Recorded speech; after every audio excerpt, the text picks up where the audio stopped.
오늘은 우리나라의 말로만 이렇게 서로 소통하던 말이 글자로 만들어져 가지고 한글이 만들어진 573돌 맞는 한글날입니다. 15세기에 조선의 세종대왕이 우리 민족의 어를 결정하는 말과 글을 하나로 표현할 수 있도록 훈민정음을 발표했는데 곧 오늘 우리가 말하는 이 한글을 만들어서 반포했어요. 세종대왕이 왕이 된 지 32년 동안 살았어요. 그 당시에는 이렇게 왕이 오래 산 사람도 드물었습니다. 다 마흔 이쪽 저쪽에 죽었는데 이분은 그래서 53살까지 살았으니까 많이 산 것인데요. 그 왕으로 32년을 살았어요. 그러니까 이분이 이 20살 남짓 되었을 때 벌써 왕이 됐다는 거죠. 그러니까 젊어서 왕이 되었는데 그 동안에 우리나라 이 조선시대 왕들 중에 가장 큰 업적을 이루었는데 그 사람이 무슨 뭐 칼을 들고 해외 원정을 나가거나 또는 뭐 영토를 넓히거나 뭐 싸움을 많이 해서 유명한 것이 아니라 우리나라 자손만대 서로 이제 살아가는데 세계의 어깨를 걸어 살아가는데 필요한 이 언어를 만들어서 이 불쌍한 백성들이 서로 소통하면서 살아갈 수 있도록 만들었다는 것이죠. 그 이전에 무슨 글자를 사용했냐면 한문. 중국으로부터 한문을 가져와 가지고 이 한문을 만들어서 사용을 했어요. 근데 한문이 어려우니까 한문에 이제 한쪽에 변수만 떼가지고 만든 글자를 이두문자라고 그러는데 이두문자를 우리나라에서 저기 일본으로 이제 교육을 시켜서 수출해 줄 때 일본 사람들이 지금도 이두문자만 사용하는데 그게 일본어입니다. 근데 우리나라 사람들이 한문을 배워야 하는데 공부를 많이 할 수 있는 그런 여유가 있는 선비들 가정 또 양반이라고 소위 말하는 그러한 귀족들 가정에는 시간이 있고 여유가 있으니까 한문을 배울 수가 있지만은 이 소위 그런 서민들 쌍놈이라 부르는 이 서민들 90%가 서민인데 그 쌍놈이라 부르는 그 사람들은 눈 뜨면 밭에 가야 하고 논에 가야 하는데 언제 한문을 배우겠어요? 그리고 지체 높은 양반들 자제들과 같이 또 그 서당에 다닐 수도 없어요. 그러니까 그들은 글자도 모르고 아무 말도 할 줄 모르고 글자도 쓸 줄은 모르는 거죠. 그래서 그때 당시에 일반인들에게 이름이 없었던 것은 양반들은 자기 이름이 있고 그 이름에다 호가 있고 또 자가 있어서 이렇게도 그러고 저렇게 하는데 일반인들은 이름이 없어요. 그래서 그냥 아무렇게나 지은 거예요. 큰 애기 작은 애기 뭐 펠로 뭐 이 이름도 다 지어놓고 말이죠. 그때 당시 그래서 우리가 말로는 할 수 있는 우리나라의 그 말은 이렇게 서로 소통하는 언어는 있었는데 그 언어를 표현한 글이 없었어요. 그리고 글이 없으니까 읽을 수도 없고 쓸 수도 없죠. 한문 아는 사람들만 한문으로 소통을 하는데 그게 소위 유식하고 지식 있는 사람들의 삶의 그러한 그 문화의 형태였죠. 그걸 가만히 보면서 그냥 대통령으로서 우리로 말하면 그 당시 왕이죠. 왕으로서 국민들을 그냥 건성으로 보지 않고 그걸 불쌍히 여긴 거예요. 그래서 훈민정음에 제일 먼저 나온 이야기가 이 백성들 내 국리에 의해서 글자를 만드니 그러면서 그렇게 이제 세종대왕이 이야기하잖아요. 그래서 글자를 만들었어요. 그렇게 해서 한글을 반포했는데 그게 오늘날 이제 세계 속에서 아주 우수한 최고의 과학적인 글자라고 판명이 났잖아요. 언어를 공부해 보면요. 전부 다 언어가 유럽의 언어들은 비슷비슷합니다. 그래가지고는 고대로부터 짜집기 하고 막 일이 더하기 빼기 해가지고 글자들이 나왔어요. 그래서 어원을 따져보면 거의 비슷합니다. 그렇게 계속 그래 지금도 또 바꿔져 가고 있죠. 근데 우리 한글은 만들어져 간 이후에 지금까지 고칠 것이 없는 완벽한 글이죠. 그래 중국에 있는 한문은 이제 어떤 그림의 그 어떤 동물이면 동물, 배면 배, 뭐 이런 형태를 글자로 만들어서 이렇게 하는 이제 그 표현 문자인데 표현 문자 그걸 보고 상형 문자라고 그래요. 근데 우리나라 말은 그 말하는 발음 그대로 그 소리 나는 대로 글었어요. 그래서 이걸 그렇게 이걸 보고 표현 문자라고 그래요. 소리 나는 대로 우리 그랬어요. 그런데 한문은 뜻글자예요. 표의 문제라고 그래. 이게 뜻글자의 그 의미. 그러니까 이거 배같이 그려놓고 그것은 이제 배라고 그렇게 하잖아요. 그렇게 하는데 우리 한글은 그렇게 하는 게 아니라 소리 나는 대로 그걸 쓰는 거예요. 그래서 소리 나는 걸로 쓰니까 얼마나 쉽고. 우리나라 말로 그래서 표현을 못한 건 아무것도 없어요. 우리나라 말은 똥이란 말도 하지만은요. 뭐 똥 싸는 소리까지 다 쓸 수 있어. 근데 영어에서는 그 똥이라는 발음을 못 해요. 그래서 그리고 똥 싸는 그런 것들에 대해서 예를 들어서 소리를 표현을 할 줄을 모르니까 동 그래요. 똥을 갖다 동 그리고 또 거기에 대해서 뭐 소리를 표현할 수가 없으니까 영어로 이상하게 표현을 한다고요. 그래서 전혀 안 맞아. 우리 아기들이 태어나가지고 엄마 아빠를 부르는데 본능적으로 아이들이 엄마 아빠를 갖다 엄마 빠빠 그러고 그러잖아요. 근데 영어에서 그런 말이 없다고. 없어. 그러니까 그냥 막 mother, father 막 이렇게 하는데 이게 지금 우리 엄마 아빠하고는 소리하고는 안 맞잖아요. 안 맞아요. 우리나라는 다 표현해요. 엄마 아빠, 엄마 빠빠, 맘마 다 소리 나는 대로 표현을 하거든요. 그러지 않아요? 그러니까 우리나라 글자가 우수한 글자예요. 그래서 우리나라 글자를 세계문화유산에다가 등재해 놓고 과학 글자로 항상 이렇게 이제 칭찬하죠. 그래서 전 세계에 지금 우리나라 한글이 안 들어간 나라가 없어요. 우리나라 정부가 우리나라를 홍보할 때 세종학당이라는 것을 세워서 한글을 가르치고 홍보합니다. 그리고 우리나라 사람들이 해외에 나가 있는 사람들이 지금 750만 명 정도 되는데 이 해외 동포들이 스스로 만드는 한글 학교가 있어요. 전 세계에 2,000여 개의 한글 학교가 있는데 얼마나 많은 사람들이 배우러 온지 몰라요. 제가 캄보디아에 갔더니 캄보디아에도 가서 거기서 한글 학교 하고 나면 돈 벌겠더라고요. 딱 보니까. 왜냐하면 한국 선교사만 해도 1,500명 정도 있는데 한국인들은 또 얼마나 많겠어요? 그런데 지금 한국에 대해서는 그들이 굉장한 선진국으로 바라보고 있는데 한글 학교를 하면은 얼마나 좋게. 거기서 한글 학교 인증한다더니 그러면 거기도 돈 벌 거예요. 그래서 이 여사회는 또 그런데 또 이제 방탄소년단 같은 경우에가 지금 세계에서 다 이제 알려져 갖고 있잖아요. 그런 소년들은 한글 세대예요. 한문이나 뭐 이런 거 따로 몰라. 그냥 한글로 가서 막 말하고 노래도 부르고 그러니까요. 세계 사람들이 거기에 좀 귀를 기울이고 한글을 배우고 싶어하고 한국에 대해 관심을 갖잖아요. 그 우리나라 말과 글이 굉장히 지금 빛나고 있는 시대예요.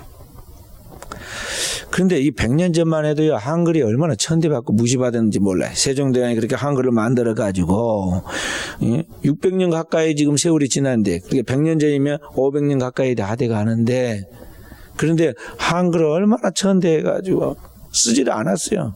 그건 뭐라고 그러냐, 어문이라고 그래요, 어문.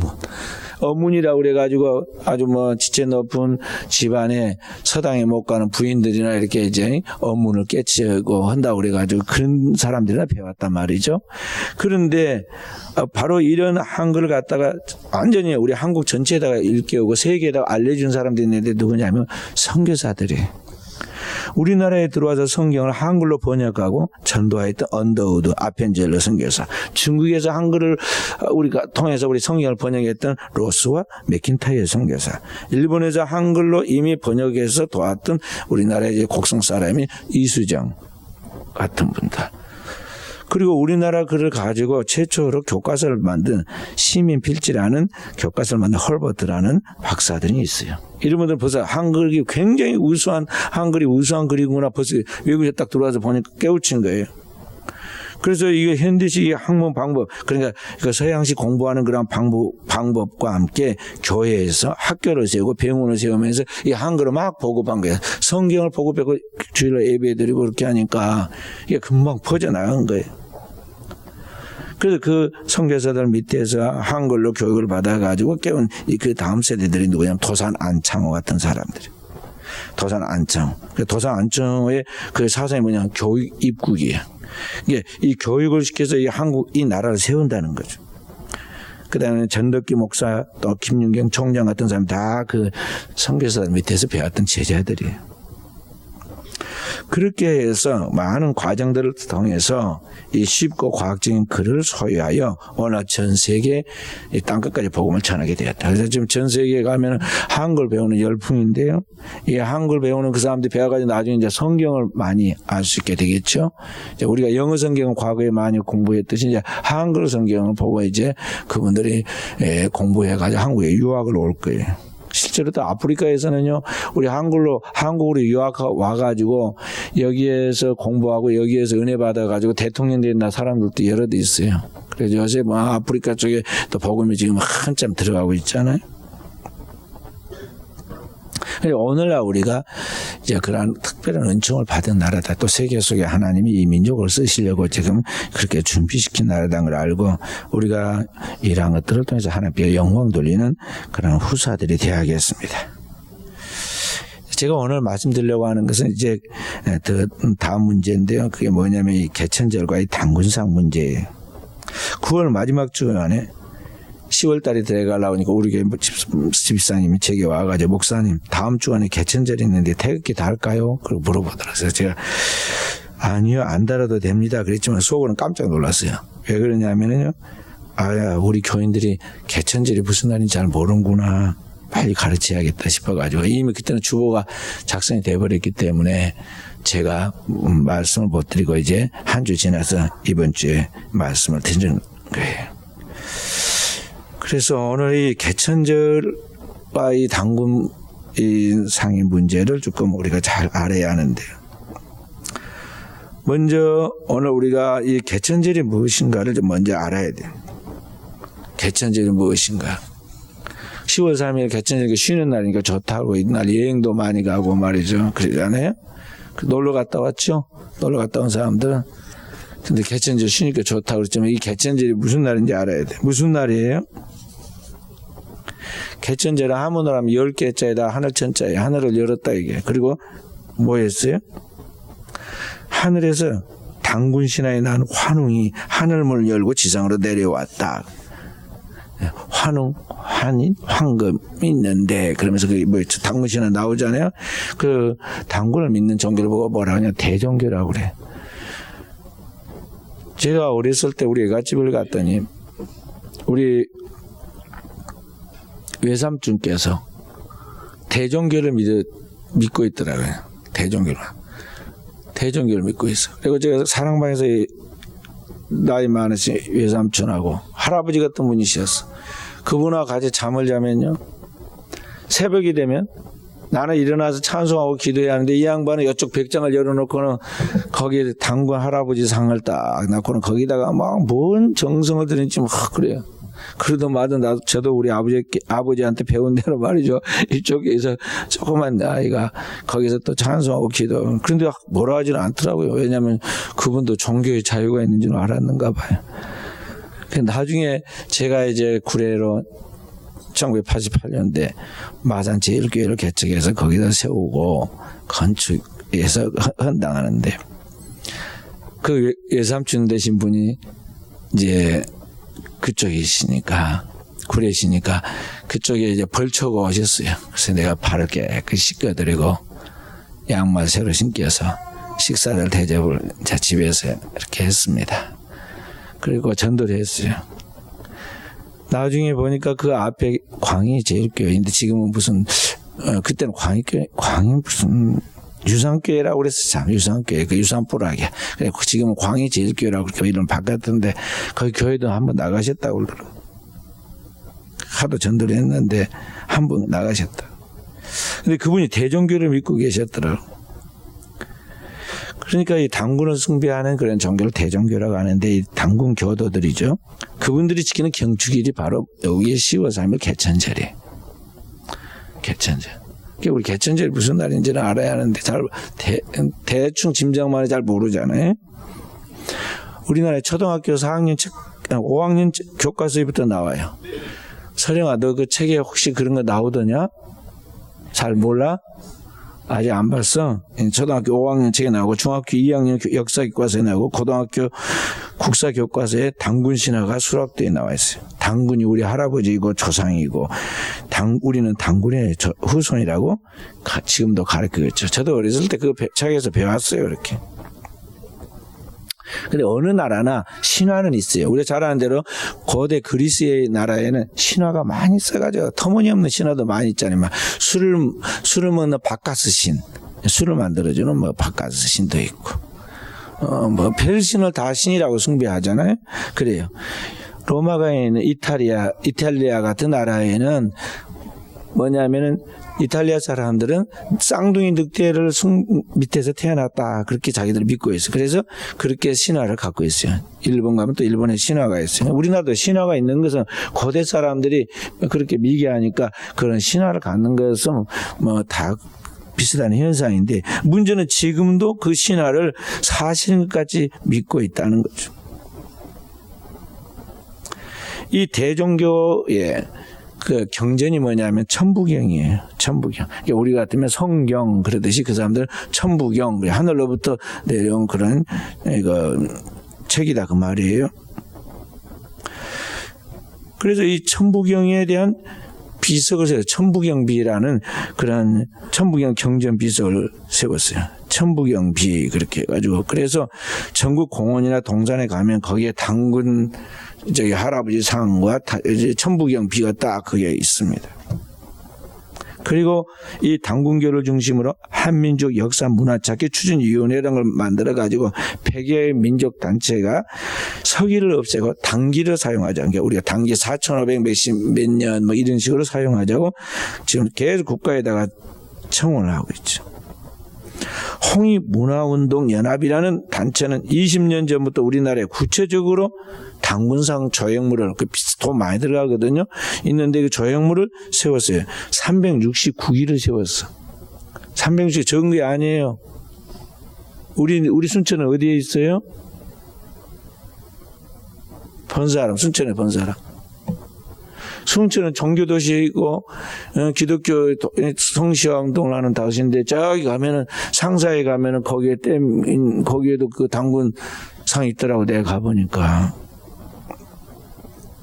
그래서 조형물을 세워놓고 그들이 뭐라니, 이 당군이고 하나님이고 하나님이고 당군이다.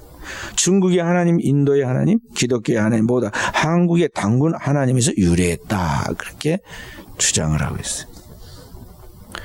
그래서 이 터무니없는 이 대종교의 하나의 그러한 사상을, 그리고 또 그러한 것들을 형성한 조형물을 공공시설에 그렇게 함부로 설치하도록 시에서 국가에서 허락했다고 막 기독교 항의를 하니까 지금 한 100개 정도, 100여 개 철수했는데 아직도 400 몇 개가 200 몇 개가 남아있어.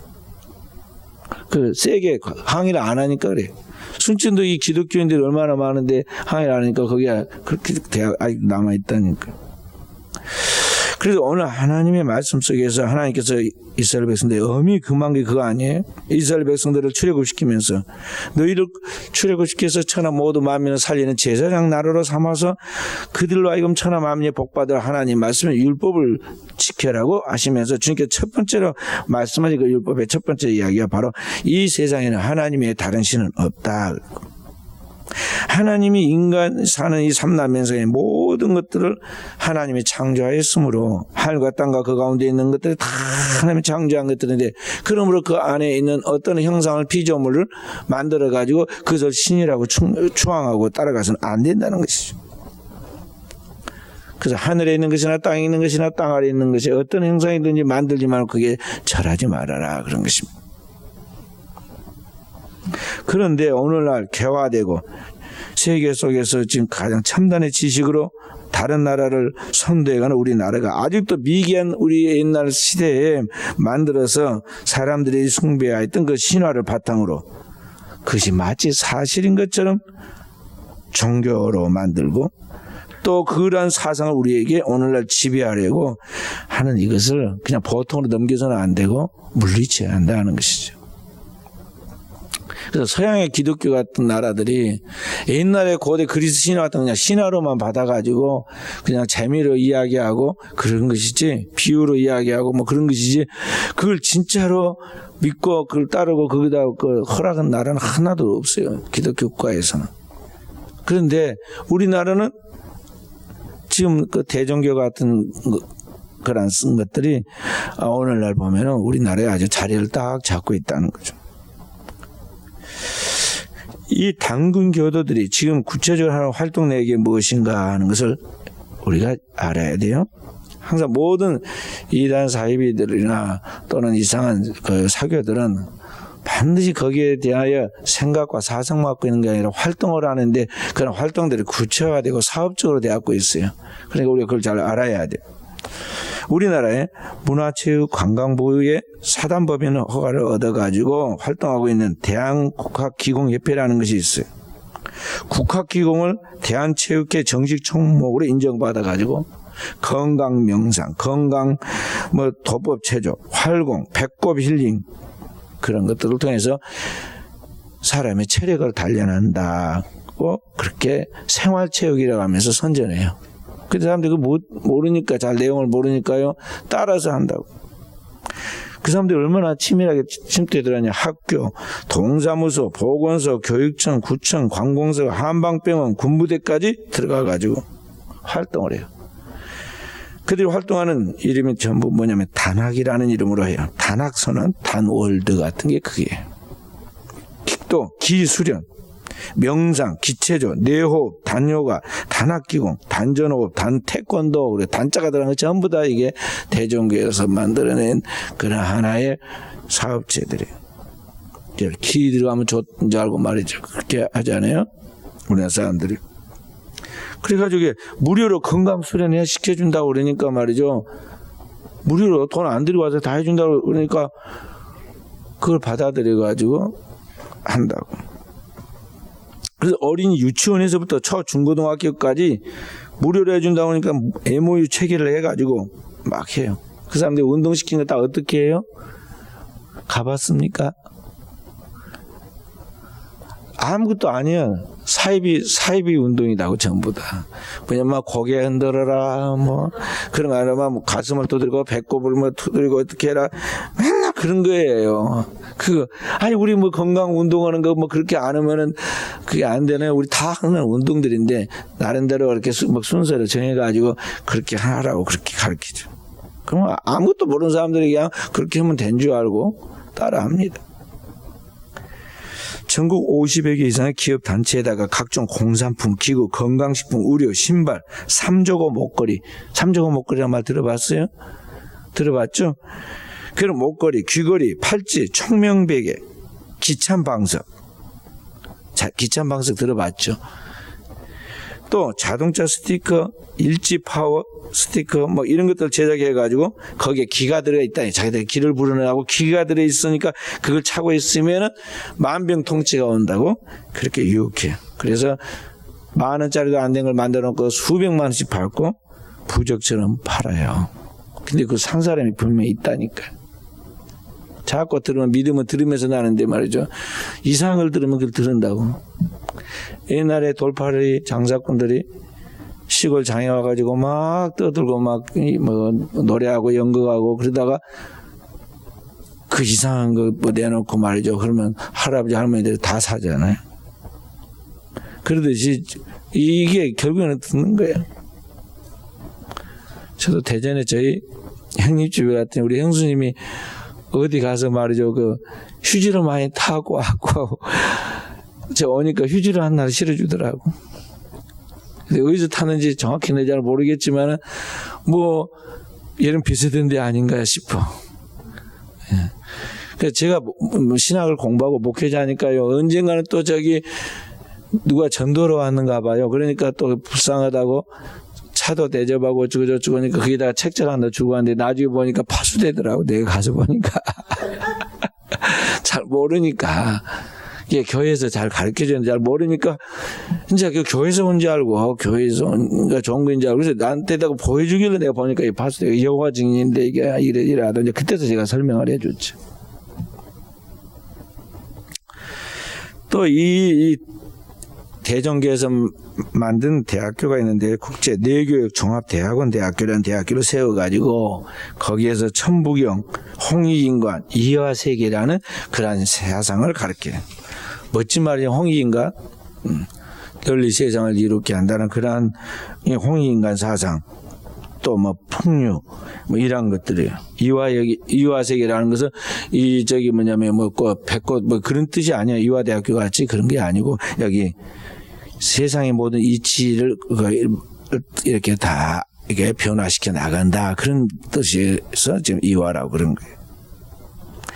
그런 것을 통해서 인간의 기를 이용하여 난치병을 치료하고 뇌 개발로 천재를 만든다고 가르쳐요. 그리고 그런 것을 가르치는 특별한 곳을 정했는데 천하원이라는 그런 곳을 만들어서 거기에서 떠들고 가르쳐요. 뭐라 가르치냐면 오늘의 이 21세기 종말의 시기에는 신의 지배를 받는 것이 아니라 신이 사람의 지배를 받는 시대라고 그렇게 가르쳐요.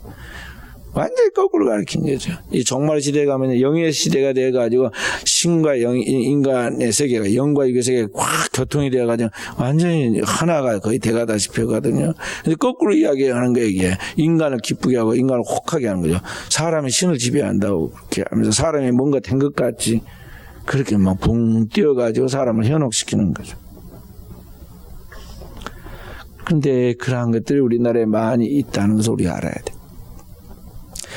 그래서 오늘 우리 이러한 잘못된 당군상 문제를 어떻게 대처해야 하는가, 우리가 이제 몇 가지 말씀드리는, 첫째는 우리 교회가, 그리고 노회와 총회가, 그리고 우리 교단뿐만 아니라 초교파가 다 연합해가지고 기독교가 당군 신화에 대해서, 신화는 교대의 한 신화일 뿐 진리가 아니라는 것, 그래서 사상적 허구를 가르쳐야 하고, 당군상을 설치해서 홍보하는 이 교육의 잘못된 문제점을 대체하도록 분명하게 항의해서 이것을 처리해서 없애도록 해야 하고, 성도들이 이러한 물건이나 이러한 그 사상이나 이러한 또 어떤 그런 모임들이 현혹되지 아니하도록, 공짜라고 그러니까 막 어떤 걸 갖다가 나중에 가서는 다 뒤집어 쓰는 거예요. 그런 허황된 미혹에 빠지지 않도록 해야 한다는 것이죠. 그리고 공공장소에 이미 설치되어 있는 당군상과 천부경비가 있는데 반드시 철거하도록 문제를 공론화해서 지역 내에 있는 학교나 또는 관공서나 또 어떤 공공장소에 있는 그런 것들을 다 이제 문제점을 제시해가지고 철거하도록 해야 돼요. 그래서 이제 물론 시청 같은 데 그런 데 안에가 그런 것이 있지는 않아요. 그런데 그런 데다가 항의를 해야 하는 거예요. 항의를 해서 기독교인들 항의를 해가지고 이것이 왜 이런 것이 이렇게 와갖고 있느냐. 무식해갖고 공무원들이 모르는 경우도 있습니다. 그게 뭐 어떻게 그러냐. 뭐 그냥 일종의 뭐 놀이기구처럼 조형물로 생각해가지고 뭐 아무거나 있으면 어떠냐. 이렇게 생각하는 사람도 있어요. 그런 사람들한테는 가르쳐 줘야 돼요. 공무원들이 다 아는 게 아니에요.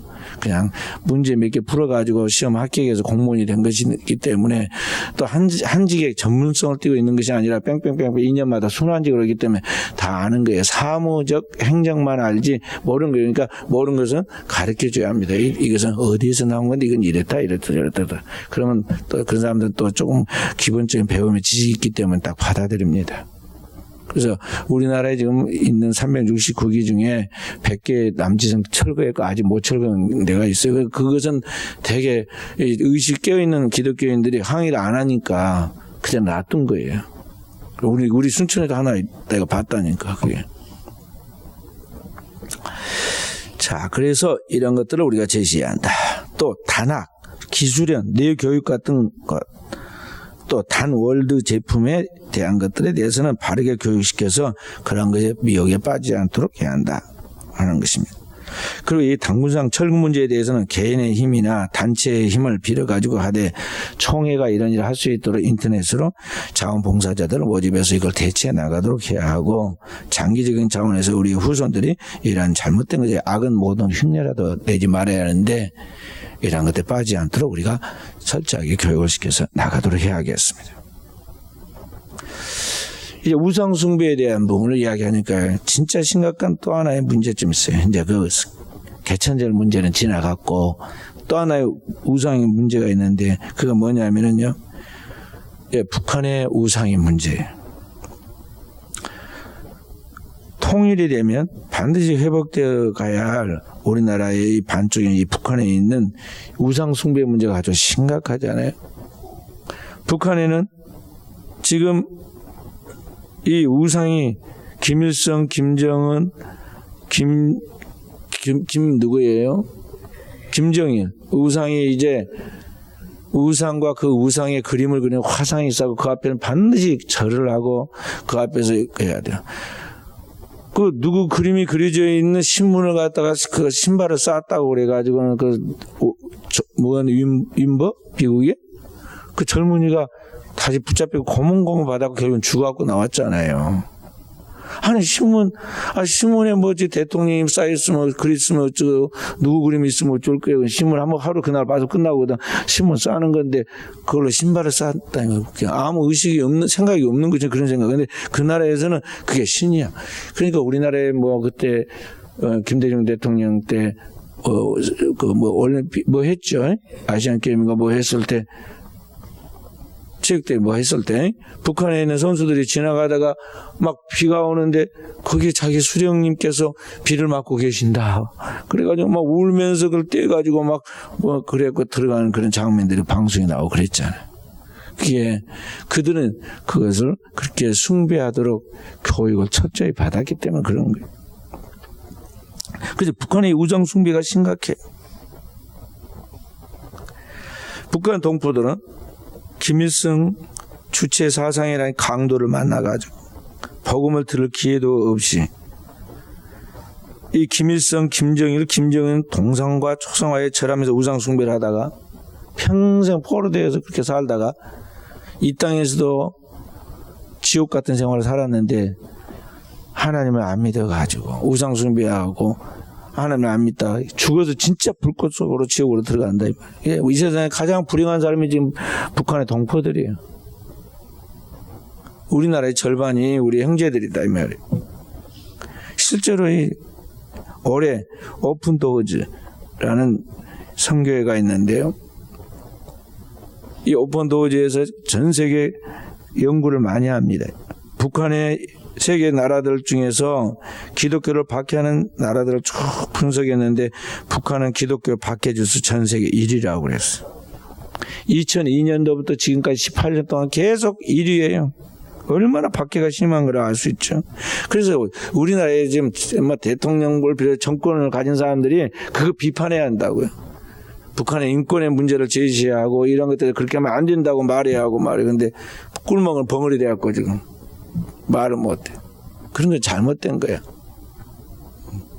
그리고 북한의 정권을 도와서는 안 돼. 북한의 국민들을 도와주고 그 사람들 살리려고 그래. 그들을 도와줘야 하는데 정권과 국민을 구분하고 국민은 돕고 정권은 잘못된 생각과 사상을 가지고 있는 그들이기 때문에 그들을 물리치려고 그래야 하는데 거꾸로 정권의 손을 잡아주고 국민들을 외면한단 말이죠.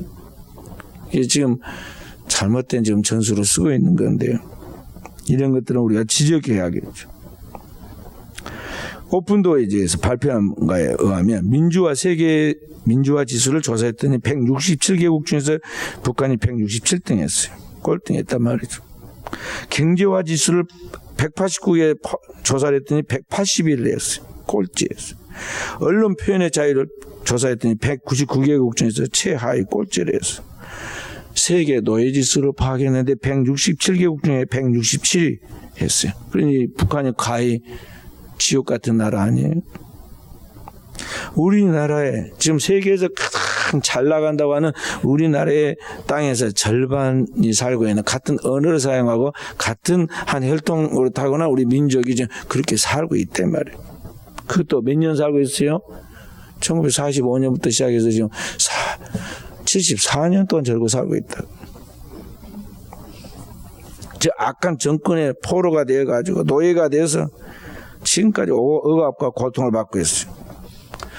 북한에서는 만약 성경을 가지고 들어가거나 예수 영화를 보여주거나 종교 물품을 소지하게 되면 사형이에요. 아니면은 고문을 시킨 다음에 총살이에요. 그런 기독교인들을 그래도 봐줘가지고 제일 나은 것이 뭐냐면 정치범 수용소에 가두는 거예요. 북한 내에 20개 정도의 정치범 수용소가 있고 최하 20만 명 이상이 거기 갇혀 있어요. 북한의 인구가 2,700만 정도 되는데 여러분 20만이 작은 숫자예요? 우리나라의 죄수들이 지금 몇 만이에요? 맨날 내가 이야기해 줬는데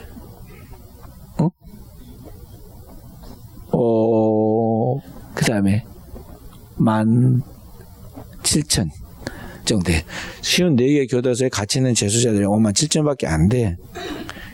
그래도 너무 많다고 말이죠. 감옥에 갇힐 데 없으니까 유치장에 좀 가다 두고 오든지 빨리 풀어주라고 그래가지고 그래요. 근데 우리나라 인구 5천만에 그 정도인데 저기 북한에 2,700만밖에 안 되는데 거기서 정치범 수용소, 여러 수용소가 있어요. 강제노동 수용소가 많이 있는데 그중에 정치범 수용소에만 갇힌 사람이 20만 명이 넘는데 대다수 기독교인이에요.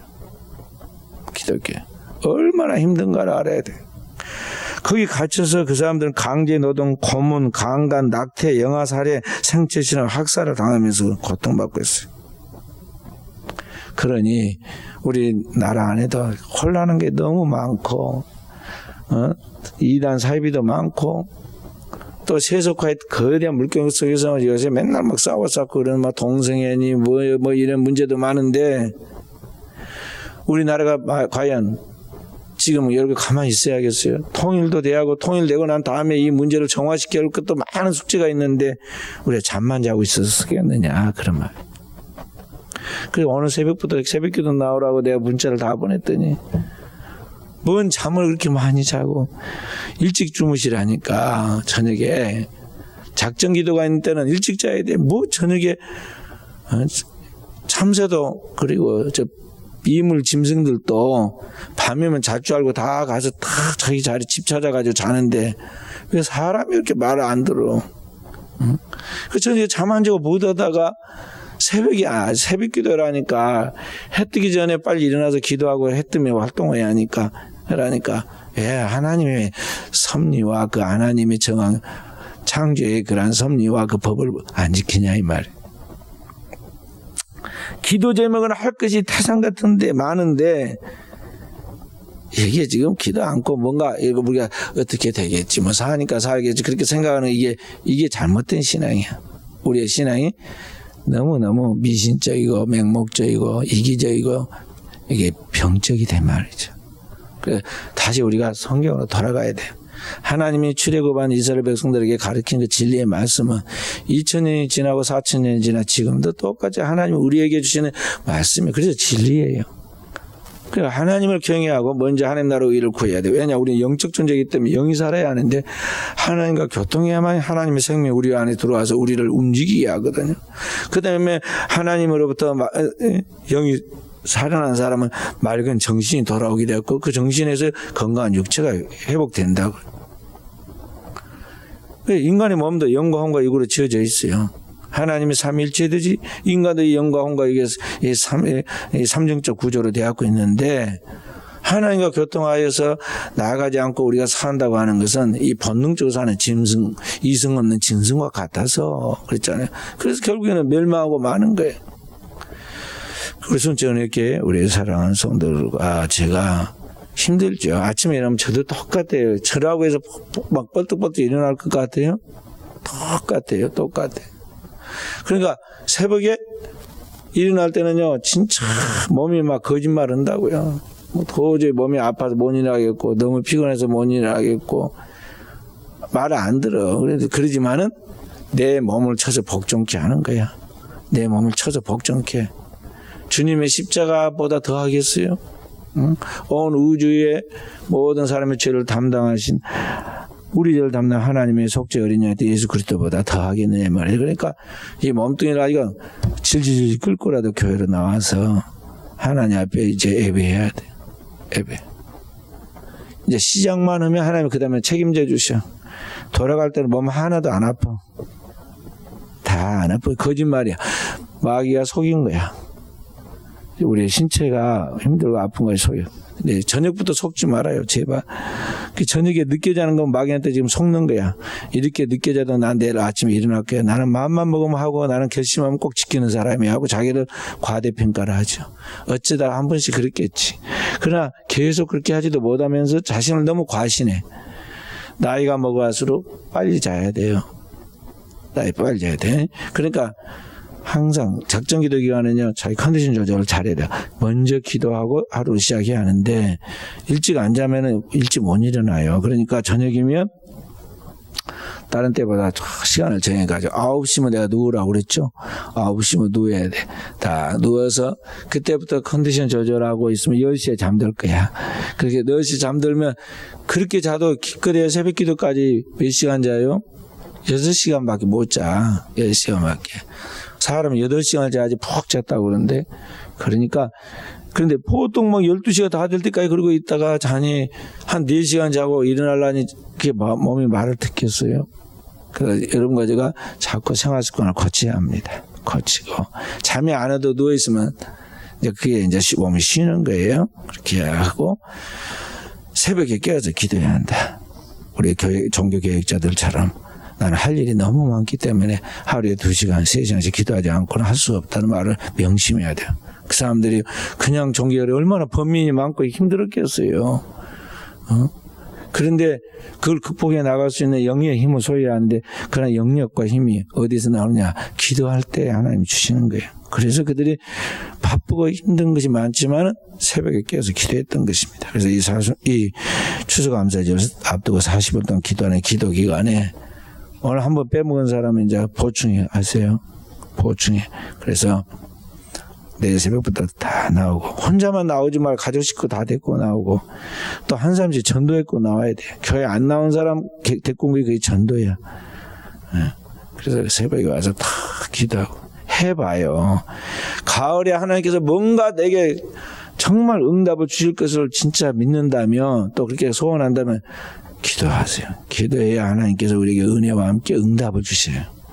그래서 이 가을에 영혼의 추수, 생명의 구원과 함께 우리의 삶에 하나님 필요한 모든 걸 우리가 구하기 전에 있어야 할 것을 아시고 가장 좋은 것을 응답해 하나님이 축복해 주십니다. 꼭 이 축복을 가지고 나아가는 우리 사랑하는 성들이 되어지기를 주의 이름으로 축원드립니다. 존귀하신 아버지 감사합니다. 이 밤도 우리 사랑하는 종들이 귀한 발걸음을 재단을 찾아 싸운 우리 사랑하는 종들 머리 위에 심령 깊은 곳에 그 가슴 속에 우리 하나님께서 그 영생의 말씀으로 깊이 뿌리 내려주시고 말씀이 육시되는 하나님의 사람, 영의 사람 되게 축복하옵소서. 우리 사랑하는 종들 영으로 육을 지배하여 이기게 해주시고 이 육신을 쳐서 복종시켜 다스려서 하나님의 신령한 영의 사람으로 굳게 반석 위에 설 때까지 그 영은 하나님의 말씀과 기도로 무장해가는 종들에게 하사 거룩한 하나님의 백성처럼 하나님이 거룩하니 너희도 거룩하신 하나님의 말씀처럼 오늘도 주의 영들이 온전하게 되어지게 하옵소서. 오늘도 우리 사랑하는 종들 새벽을 깨우기를 소원합니다. 경건의 습관이 몸을 배게 해주시고 먼저 하나님 나라 의를 구하여 이 땅에서 이루시는 하나님의 축복을 경험하게 하옵소서. 추수감사절 40일 앞두고 작전 기도를 시작하였습니다. 이 40일 동안 우리가 이루어야 할 일이 많이 있습니다. 하나님의 일을 형식적으로 스치는 식으로 하지 않게 하시고 진중하게 먼저 하나님 나라를 구하고 땅에 있는 것들은 스치는 식으로 스트레스 받지 않게 지나갈 수 있는 영성과 영역의 소유자들이 되게 하시고 지혜의 사람들이 되게 하옵소서.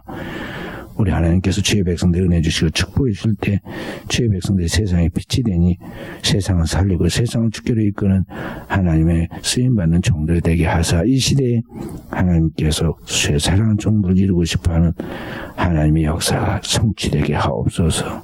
구주 예수님 이름으로 기도하옵나이다. 아멘.